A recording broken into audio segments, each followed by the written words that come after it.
भूलें। बारिश में गरीब बहू के आंगन में कच्ची रसोई और ताज़ा सब्जियों वाला अनोखा ढाबा। कस्बे से लौटते समय अर्जुन के कदम लड़खड़ा रहे थे। चेहरा पीला पड़ चुका था, आंखों में आंसू थे और दिल में सिर्फ एक ही डर था, अब वो अपने परिवार का सामना कैसे करेगा। घर के बाहर बैठी देवकी बार बार रास्ते की ओर देख रही थी। जैसे ही अर्जुन घर पहुंचा, देवकी उसके चेहरे को देखते ही सब समझ गई। आप इतने उदास क्यों बैठे हो? देवकी, हम ठगे गए। विजय एक ठग निकला, वो हमारे पैसे लेकर भाग गया।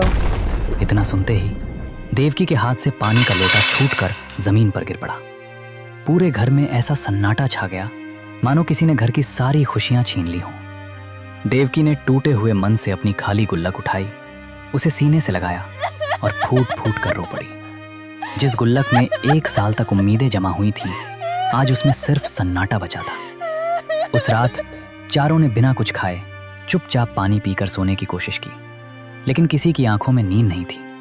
हर किसी की आंखों के सामने बस एक ही सपना बार बार टूट रहा था। घर में पसरा सन्नाटा, टूटी हुई गुल्लक और बिखरी हुई उम्मीदें, सब कुछ जैसे खत्म हो चुका था। लेकिन उन्हें क्या पता था कि किस्मत ने अभी अपना आखिरी फैसला सुनाया ही नहीं था। कभी कभी जब इंसान की सारी राहें बंद हो जाती हैं, तभी ऊपर वाला एक ऐसी राह खोलता है जिसकी किसी ने कल्पना भी नहीं की होती। क्या इस परिवार की मेहनत सचमुच हार जाएगी, या फिर आने वाला एक अनजान शख्स उनकी जिंदगी की दिशा ही बदल देगा? चलिए देखते हैं आगे की कहानी में। सुबह का समय था। आसमान पर काले बादल छा चुके थे। तेज हवा के साथ मिट्टी उड़ रही थी। तभी अचानक एक जोरदार बिजली चमकी और पल भर में मूसलाधार बारिश शुरू हो गई। एक टूटी फूटी झोपड़ी के बाहर भीगती हुई एक युवती अपने मिट्टी के चूल्हे को दोनों हाथों से बचाने की कोशिश कर रही थी, लेकिन अगले ही पल बारिश का तेज पानी चूल्हे को बहा ले गया। आटा मिट्टी में मिल गया, सब्जियां कीचड़ में बिखर गईं और वो युवती घुटनों के बल बैठकर फूट फूट कर रोने लगी। उसी समय झोपड़ी के अंदर से उसकी सास की आवाज आई। अरे बहू, खाना बन गया क्या? कितनी देर लगेगी? खाली पेट दवा नहीं खा सकती मैं। युवती ने आंसू पोंछे मुस्कुराने की कोशिश की और बोली, हाँ माँ जी, बस बन ही गया है, अभी लेकर आती हूँ। हे भगवान, अब माँ जी को मैं क्या परोस के दूंगी? सारा खाना तो अभी बारिश में खराब ही हो गया है। लेकिन उसके पास खाने के लिए कुछ भी नहीं बचा था। यही थी देवकी, जिसकी जिंदगी हर मौसम में एक नई परीक्षा लेती थी। उसे बिल्कुल अंदाजा नहीं था कि यही मिट्टी एक दिन उसकी सबसे बड़ी ताकत बनने वाली है। उत्तराखंड के छोटे से गांव सूर्यमठ में मिट्टी की एक झोपड़ी थी। उस झोपड़ी में रहते थे देवकी, उसका पति अर्जुन, सास कमला देवी और ससुर हरिदास। अर्जुन रोज पहाड़ पर मजदूरी करता था। कभी पत्थर ढोता, कभी लकड़ी काटता, तो कभी पर्यटकों का सामान उठाकर ऊपर तक पहुंचाता। दिन भर की मेहनत के बाद मुश्किल से 300 या 400 रुपए मिलते। उधर देवकी सुबह से रात तक घर का हर काम अकेले करती, लेकिन उसे सबसे ज्यादा तकलीफ एक ही बात की थी। उसके घर में रसोई नहीं थी। बरसात हो, गर्मी हो या कड़ाके की ठंड, उसे हमेशा खुले आंगन में मिट्टी के चूल्हे पर खाना बनाना पड़ता था।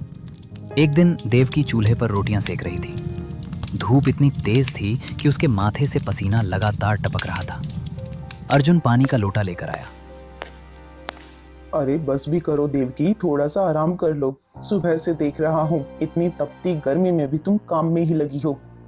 देवकी मुस्कुराई। अजी, रोटियां आराम से नहीं बनती, समय पर बनानी पड़ती है। माँ जी बाबूजी को दवा भी तो लेनी होती है ना। कमला देवी दूर खड़ी सब कुछ देख रही थी।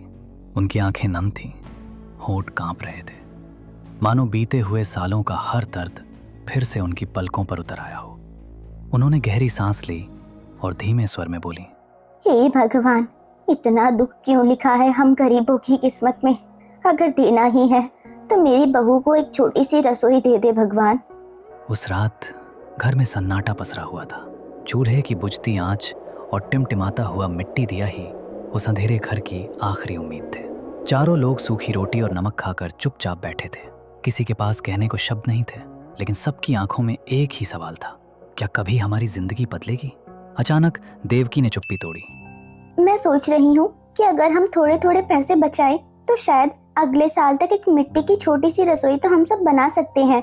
उसकी आवाज में दर्द भी था और अटूट विश्वास भी।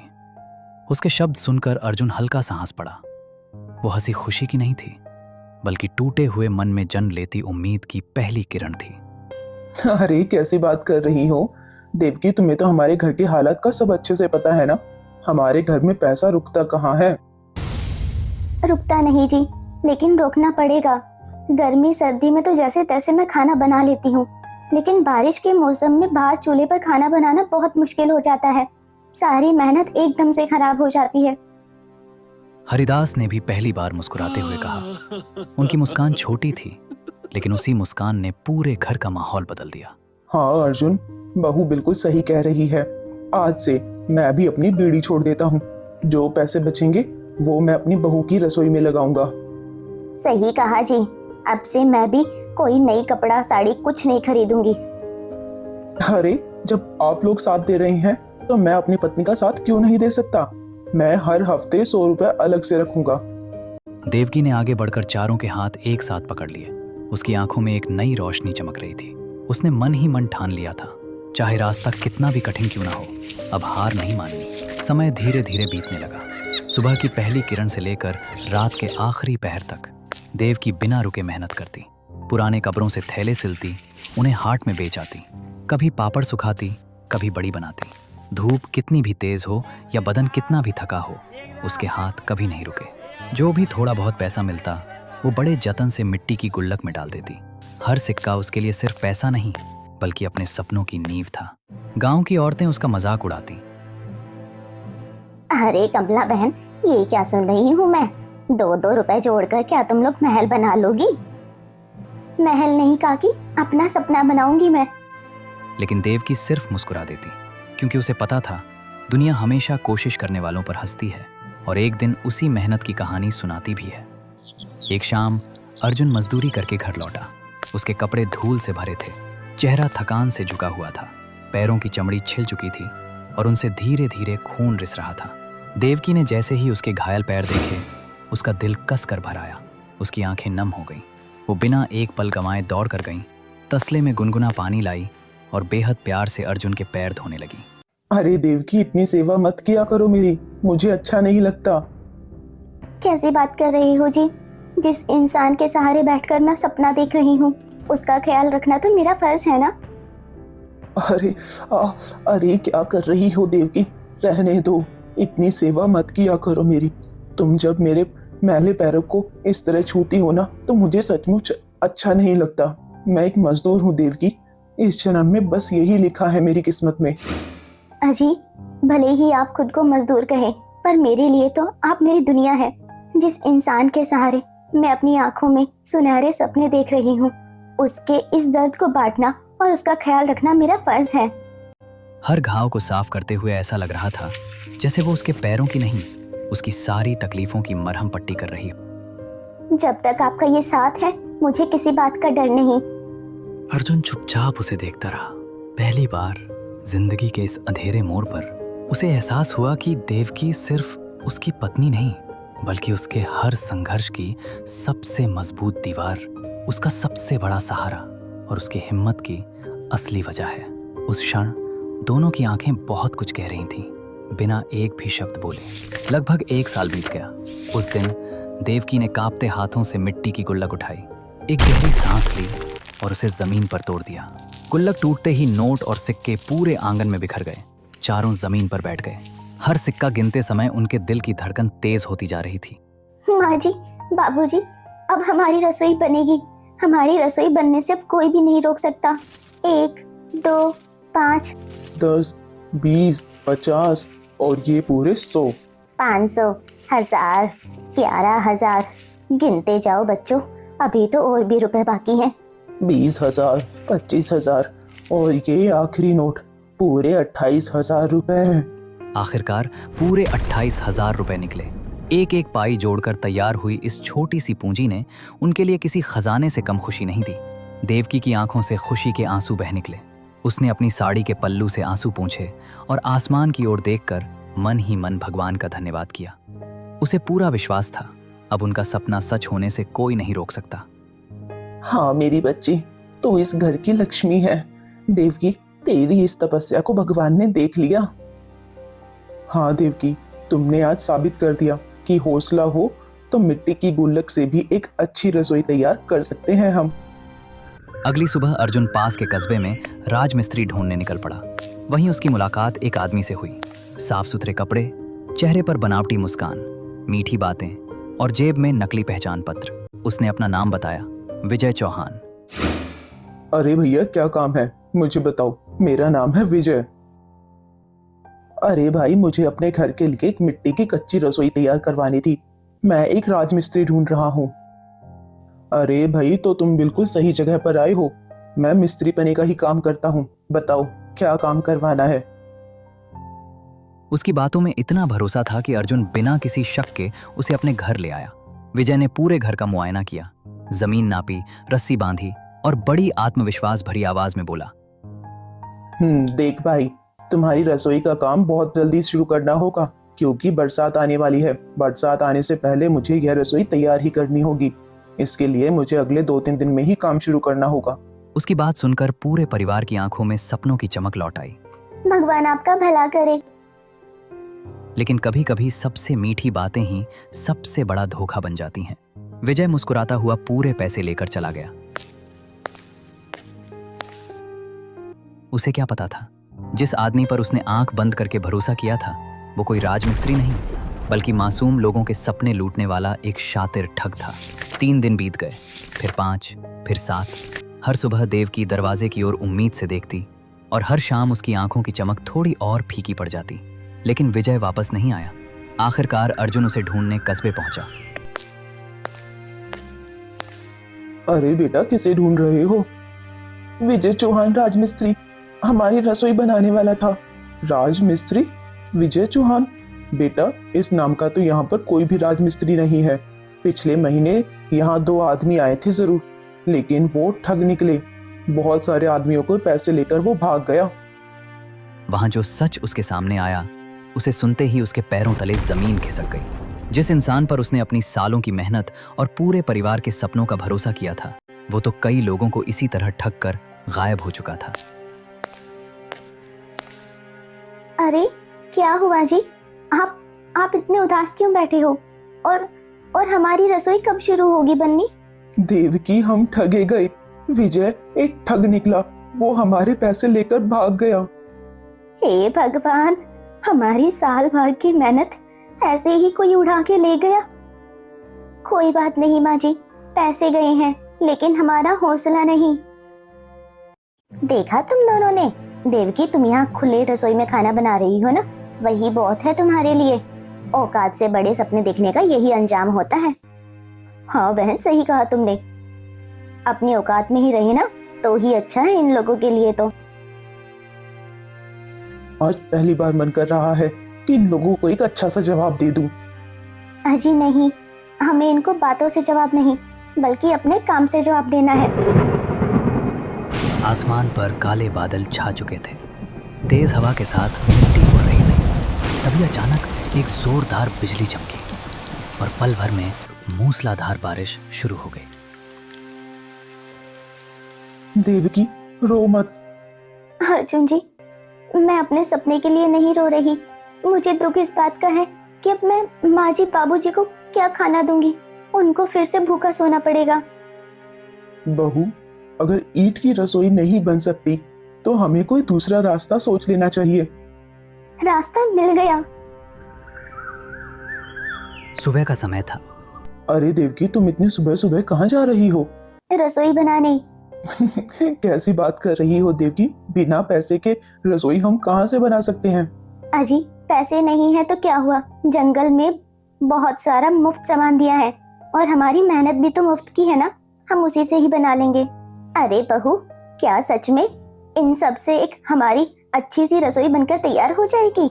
हाँ माँ जी, अगर दिल मजबूत हो ना तो रसोई क्या, घर भी बन जाता है। अगले दिन चारों ने मिलकर काम शुरू किया। हरिदास गड्ढे खोद रहे थे, अर्जुन बांस गाड़ रहा था, कमला देवी बेलें पकड़ रही थी और देवकी एक एक बांस बांध रही थी। 3 दिन लगातार मेहनत के बाद एक सुंदर देसी बांस की रसोई तैयार हो गई। उसकी छत बड़े पत्तों और घास से ढकी थी। बीच में धुएं के निकलने के लिए मिट्टी की छोटी चिमनी बनाई गई। कमला देवी की आंखें भर आईं। अरे वाह बहू, तूने तो बिना पैसे के ही महल बना दिया। हाँ माँ जी, ये तो बस शुरुआत है। रसोई बन गई, लेकिन राशन अभी भी कम था। एक दिन देवकी ने देखा कि रसोई के पीछे की जो खाली जमीन की मिट्टी है वो बहुत उपजाऊ है। अचानक उसकी आंखों में एक नई चमक आ गई। देखिए जी, यहाँ आकर देखिए, रसोई के पीछे की ये जो मिट्टी है ना, ये बहुत अच्छी है। हमारे पास राशन के पैसे कम है तो क्या हुआ, अगर हम बाजार से हरी सब्जियाँ खरीद नहीं सकते तो क्या हुआ, हम उसे अपनी इस धरती माँ में तो उगा सकते हैं ना। हाँ देवकी, बात तो तुम्हारी सही है, लेकिन सब्जियां उगाने के लिए बीज भी तो चाहिए होंगे। बाजार में तो बीजों के दाम आसमान छू रहे हैं, अब बीज कहाँ से लाएंगे। देवकी मुस्कुराई और दौड़कर घर के भीतर से सूखी लाल मिर्च, कुछ टमाटर और साबुत धनिया ले आई। ये लो बहू, आ गए बीज। ये रही लाल मिर्च, टमाटर, धनिया, लौकी, कद्दू के बीज। यही बहुत होंगे हमारे लिए, तो हमारे इस छोटी सी बगिया के लिए ये काफी है बहू। देवकी, तुम्हारे पास हर मुश्किल का इतना खूबसूरत हल कैसे होता है। अब हमारे घर में खुशहाली आने से कोई नहीं रोक सकता। देवकी मुस्कुराई। उसने बड़ी बारीकी से सूखी मिर्च और टमाटर के बीजों को अलग किया, धनिये को हल्का सुखाकर बोने के लिए तैयार कर लिया। यहाँ तक कि उसने रसोई में रखी लौकी और कद्दू के बीज भी संभाल कर जमा कर लिए। 1 महीने बाद पूरी रसोई हरी बेलों से ढक गई। खिड़की पर टमाटर लटक रहे थे, दीवारों पर लौकी झूल रही थी, दरवाजे के पास धनिया की खुशबू फैल रही थी। गांव वाले रोज रुककर देखने लगे। जमुना पहली बार चुप थी, उसके पास कहने को कुछ नहीं था। उस दिन देवकी ने अपनी उगाई हुई सब्जियों से पहली बार मिक्स वेज बनाई। पूरे गांव में खुशबू फैल गई। उसी समय एक बुजुर्ग यात्री बारिश से बचने के लिए उनके घर के बाहर रुका।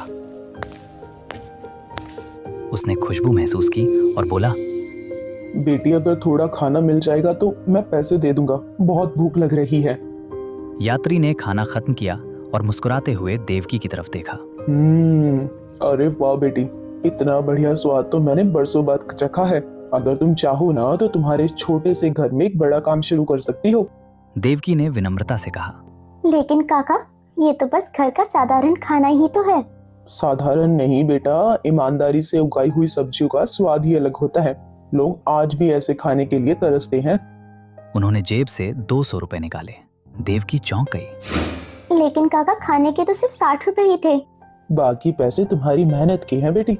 और एक सलाह भी, अपने घर के बाहर एक तख्ती लगा दो, देवकी की मिट्टी वाली रसोई। देखना, लोग खुद चलकर आएंगे। अगले दिन अर्जुन ने पुराने लकड़ी के तख्ते पर कोयले से लिखा और नीचे लिखा, ताजी देसी सब्जियां, मिट्टी के चूल्हे का स्वाद। शुरू में दिन भर में केवल 2 ग्राहक आए, कभी 3, कभी 1 भी नहीं। लेकिन देवकी का नियम नहीं बदला। हर ग्राहक को मुस्कुराकर खिलाना, साफ बर्तन, ताजी सब्जियां और सम्मान। 1 सप्ताह बाद गांव से गुजरने वाले कुछ पर्यटक वहां रुक गए। एक महिला ने पूछा, क्या यहाँ घर जैसा खाना मिलेगा? घर जैसा नहीं बहन, घर का ही खाना मिलेगा। देवकी मुस्कुराई। सबने खाना खाया। खाना इतना पसंद आया कि जाते जाते उन्होंने रसोई की तस्वीरें खींच लीं। अगले ही दिन और लोग आने लगे। अब देवकी सुबह 4 बजे उठती, सब्जियां तोड़ती, ताजा मसाले पीसती, मिट्टी के चूल्हे पर दाल चढ़ाती। अर्जुन ग्राहकों को खाना परोसता, कमला देवी रोटियां सेंकती, हरिदास बाहर बैठकर आने वालों का स्वागत करते। पूरा परिवार पहली बार साथ मिलकर मुस्कुरा रहा था। एक दिन जमुना अपनी सहेलियों के साथ आई। यही जमुना कभी देवकी का मजाक उड़ाती थी। वो चुपचाप खाना खाने बैठ गई। पहला निवाला खाते ही उसकी आंखें फैल गईं। इतना स्वाद, आखिर राज क्या है? देवकी मुस्कुराई। राज मसालों में नहीं काकी, मेहनत में है। जमुना शर्म से सिर झुका गई। अरे कमला बहन और देवकी बहू, मुझे माफ कर दो, मैंने तुम्हारा बहुत मजाक उड़ाया था। कोई बात नहीं काकी, बीती बातें मिट्टी की तरह होती है, उन्हें उड़ जाने देना चाहिए। धीरे धीरे रसोई की कमाई बढ़ने लगी। अरे बहू, तू और औरतों को काम पर क्यों रख रही है? हम अकेले भी तो काम कर सकते हैं ना। हाँ माँ जी, कर सकते हैं, पर मुझे लगता है कि अगर मेरी रसोई से किसी और के घर का चूल्हा जल जाए तो इससे बड़ी खुशी की बात क्या ही हो सकती है। एक शाम अर्जुन बाजार से लौट रहा था। अचानक उसकी नजर एक आदमी पर पड़ी। वही चेहरा, वही चाल, वही आवाज। विजय, वही ठग जो उनकी साल भर की कमाई लेकर भाग गया था। अर्जुन गुस्से में उसकी तरफ दौड़ा, लेकिन विजय भीड़ देखकर भागने लगा। भागते भागते उसका पैर फिसला और वो नदी किनारे गहरी खाई में लटक गया। विजय चीख रहा था। लोग तमाशा देख रहे थे, कोई आगे नहीं बढ़ा। बचाओ, मुझे बचाओ, कोई तो बचाओ मुझे। इतने में देवकी भी वहां पहुंच गई। अर्जुन बोला, इसे छोड़ दो, यही सजा है इसकी तो। देवकी ने अर्जुन का हाथ पकड़ लिया। अरे नहीं जी, अगर इसकी वजह से हम भी बुरे बन गए तो हमारी मेहनत की कीमत क्या रह जाएगी। उसने तुरंत रस्सी मंगवाई। गांव वालों की मदद से विजय को बाहर निकाल लिया। जमीन पर आते ही विजय फूट फूट कर रोने लगा। वो देवकी के पैरों में बैठ गया। मैंने बहुत लोगों को लूटा है, लेकिन जिन लोगों को मैंने सबसे ज्यादा दुख दिया, आज उन्हीं लोगों ने मेरी जान बचाई है। मुझे माफ कर दो। देवकी ने उसे उठाया। विजय ने शर्म से सिर झुका लिया। माफी मुझसे नहीं भैया, अपने कर्मों से मांगो। जिन लोगों के पैसे तुमने लिए हैं उन सबको उनके पैसे लौटा दो। कुछ दिनों बाद विजय सचमुच वापस आया। साथ ही गांव के कई गरीब परिवारों के भी पैसे लौटाए।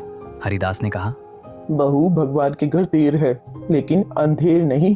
देवकी मुस्कुराई। हाँ बाबूजी, आपने बिल्कुल सही कहा।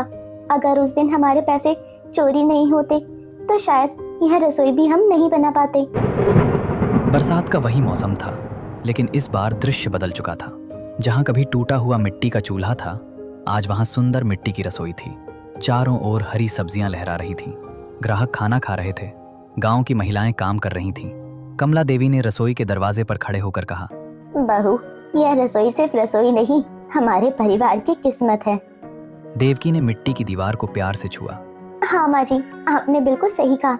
घर ईंटों से नहीं बनता, उन लोगों से बनता है जो मुश्किल समय में भी एक दूसरे का हाथ नहीं छोड़ते। आसमान से हल्की बारिश की फुहारें गिरने लगी, लेकिन इस बार कोई चूल्हा नहीं बुझा, बल्कि मिट्टी की रसोई से उठती गर्म रोटियों की खुशबू दूर दूर तक फैल गई। मेहनत से कमाया हुआ धन कभी व्यर्थ नहीं जाता। यदि हिम्मत, परिवार का साथ और ईमानदारी बनी रहे तो हर हार एक नई शुरुआत बन सकती है। अगर आप देवकी की जगह होते तो क्या धोखा मिलने के बाद भी हार मान लेते, या फिर उसकी तरह दोबारा मेहनत करके अपने सपने पूरे करते? हमें कमेंट करके ज़रूर बताइए।